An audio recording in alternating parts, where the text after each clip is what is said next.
Hey everyone, this is Scott from the Scott Grow Podcast. Welcome to another edition of ReWatching Agents of S.H.I.E.L.D. Today I'm going to be talking about Season 3, Episode 4, Devils You May Know. I'm just going to be starting off with the plot summary to start, and then I'm going to be talking about my general thoughts and some Easter eggs and foreshadowing I noticed in this episode. But let's just get started with that plot summary, which says... Daisy discovers an encrypted email at the scene of a Lash attack and traces it back to Dwight Ward. That's not right, Dwight Fry. I read that wrong. Dwight Fry, an Inhuman who is negatively affected by the presence of other Inhumans that Lash has been using to find targets. May visits S.H.I.E.L.D. to warn Coulson that Hunter's mission is becoming too personal and reckless, but refuses to talk to Gardner, who had left her while they were trying to rekindle their relationship.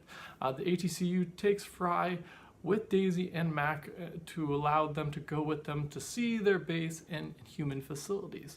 However, Lash ambushes the van, kills Fry, and injures Mac, but spares Daisy, who witnesses him transforming into an ordinary human afterwards.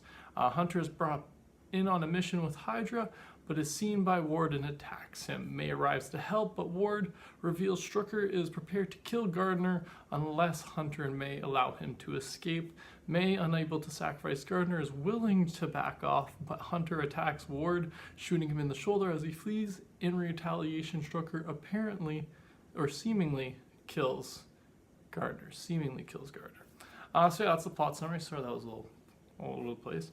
But yeah, I liked this episode, but it was also a lot of nothing going on in this episode. It was a lot of talking, which aren't always my favorite Agents of S.H.I.E.L.D. episodes, but it still was a good episode nonetheless. Having a different type of Inhuman that they were talking to, not one that was dangerous on the power level, meaning like he wasn't like a destructive force, but he was destructive in the fact that he was helping Lash to take out these other Inhumans, which just isn't cool. It's not cool, man. But it's still a good episode, because all Agents of S.H.I.E.L.D. episodes are good. It's just, you know, I like a little more action in it. But we did get a few things that were still, I really enjoyed about this. The beginning, we get Mac and Daisy as a team, as partners going on mission, which I really enjoy, because you got Daisy, who's just headstrong and knows what she wants to do, which is saving humans. Then you got Mac, who's like, I wish I was still in the garage. And I'm like, ha, I love it, Mac. Mac's always like paranoid, something's gonna go wrong. He's usually right.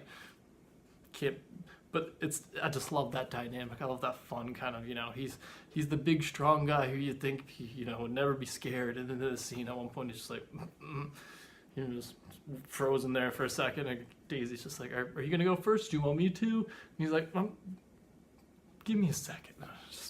I just really like that dynamic. It's fun. The big soft teddy bear that is Mac just being like, no, I don't want to go out there, guys. I have one alien in my brain. That is more than enough than I ever want. And I respect that, Mac. I get that. I understand. I feel you. And I just like that part of this episode. So that was a cool part at the beginning of this episode. What else do I have written down? Oh, May and Hunter going after Ward. I really like that they were finally kind of bringing that a little more to a conclusion. We're not drawing that out too much over this season. I can't remember exactly how it ends up being resolved, to be honest, after this. But I know after this episode, there's a little tension between Hunter and May, because, you know, Hunter's very selfish. He's very selfish, only thinks of himself. He risked Gardner's life to do what he wanted, so there's going to be a little tension there. I can't remember exactly how that plays out, though. But yeah, and then what do we have? It's time I tell you everything. Oh, Gemma says that to Fitz at the very end of this episode, which I think means next episode is the one we find all about Gemma's backstory while she was on the alien planet, which is one of my very favorite episodes in the whole entire show, because I just really like the style they go with for telling that story. I like the kind of unique kind of story, and kind of isolated story that it is to the one episode, so I'm excited to get to that next episode. But that brings me to the end of this episode, all the stuff I had written down for this one in particular. But be sure to let me know in the comments below if there's anything I missed that you liked, or any foreshadowing or Easter eggs that you had noticed in this episode that I might have missed. I always like checking those out. Thanks for joining me again today, and have a good one.